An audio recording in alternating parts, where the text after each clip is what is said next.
Hey, do you love chocolate? Well, today's recipe, we're making chocolate ice cream out of cottage cheese. Now, you may have seen this. It's been all over social media, or maybe you haven't. Now, I just decided to try it because I'm always looking for a nice, healthier version of some of our treats and desserts that we have. So believe it or not, you can make ice cream out of cottage cheese. I've done it both ways. I've put it in the freezer so it's like ice cream, and I've left it out in the refrigerator so that it's more like pudding. So you can eat it either way, and I kind of like the pudding even a little better. Now in today's recipe, I'm going to be adding a nice drizzle of peanut butter, and I'm going to sprinkle in some chocolate chips. I'm Rockin' Robin, and I'm going to show you how to make it right after my chef joke. Which celebrity is always ready for ice cream?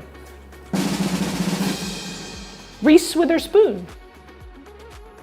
To make cottage cheese ice cream, of course, we need some cottage cheese. Now, I like to read labels and use the cottage cheese that has the least amount of ingredients. Now, check this out. Skim milk, cream, and salt. That's it. Now, the best way to make this is with a high-speed blender. So we're going to place our cottage cheese right in there. To enhance the sweetness, I'm going to add a little vanilla extract. And remember, you can get the written recipe below the video in the description area. At this point, I like to start blending this up so that the cottage cheese gets really smooth and creamy. Look at how light and fluffy this is. I mean, it is creamy, silky smooth. Now we have to sweeten this up, and I'm using maple syrup here, and we have to add enough to give it a nice sweetness. I started off here with 3 tablespoons, and you can always add more if you want to. I like to blend this up now just because I want to see how sweet it is, and then I may add another tablespoon or so. Now is a good time to give this a taste and see how the sweetness is. Okay, I need more sweetness, so another tablespoon goes in. Now for our chocolate flavor, I'm using my favorite brand, Cottage, and I'm using their Cocoa Rouge cocoa powder. I'm going to drop that in and let it blend up. Cocoa powder is high in polyphenols, and in particular one called theobromine, which helps to reduce inflammation and maybe protect you from diseases such as heart disease, cancer, and diabetes. I like to bump up my protein content in some of my desserts, so I'm using a whey protein isolate here that's unflavored, and this one here blends in real nicely. Now it's time to add my favorite milk chocolate chips by Cottage.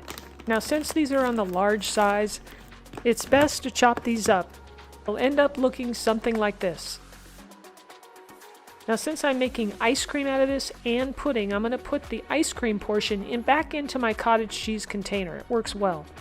So I'm going to put most of it in there so I have something to scoop out, and then I'm going to put the rest of it in one of these little side dishes here for the pudding. Now, who doesn't love a little peanut butter in your chocolate? Well, we're using Laura's Cottage here.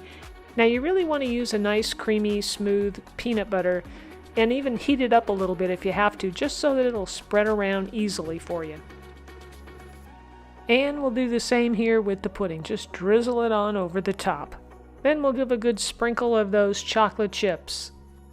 I cut out a circle of parchment paper just to protect the ice cream, and I just lay that right on top, push it down on top of the ice cream, and then put the lid on it.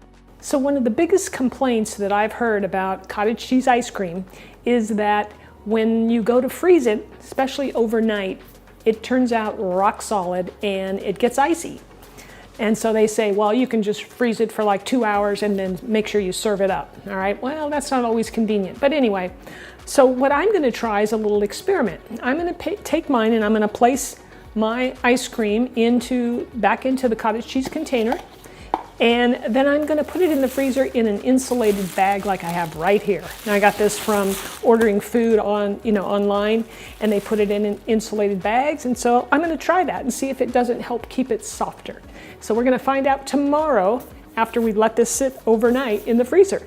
Now for the pudding, I'm just going to cover it with some saran wrap and place it in the refrigerator, and we'll try that tomorrow as well.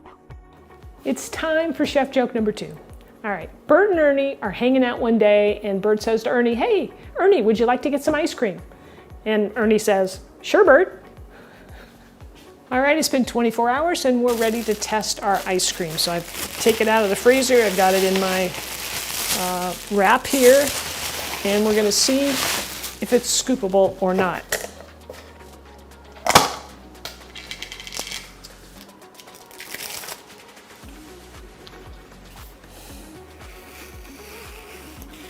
Now it sounds a little icy.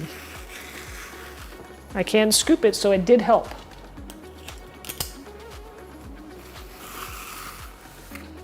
It looks like ice cream. And I think I really like the idea of wrapping it in that insulated wrap.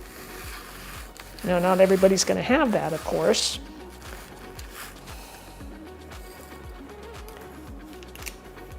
But now I'm going to give it a taste. I can taste, it's very chocolatey. It's got that peanut butter. I like the little chips that have been shaved off. It adds a little more sweetness to it. This is really good. I think you're going to like it. I'm going to have another bite. It's only slightly icy. It's really good. I'm impressed. I like the idea of this for sure. You can get your hands on some of that. It's a way to do it. Otherwise, this turns out, like I said, rock solid. You could leave it sit out for 10 minutes or 15, soften it up, and then you can serve it up. But this is definitely worth trying. Now, as far as the pudding goes, I think the consistency is perfect for pudding. It's cold. In fact, I think between the two, I like it better as a pudding. It's creamy, it's rich, it's chocolatey, and I like adding a little bit of peanut butter in there. It stays soft. And the chocolate chips, of course, that sprinkle of, shaved chocolate really is what you want. That is really good. So if you make this, you can try it both ways, but I vote for the pudding. So the question is, which one will you like better? Let me know down in the comments. And if you'd like to try another chocolate dessert, here are my high-protein chocolate chip cookies. Click the link on the screen and it'll take you right to the recipe.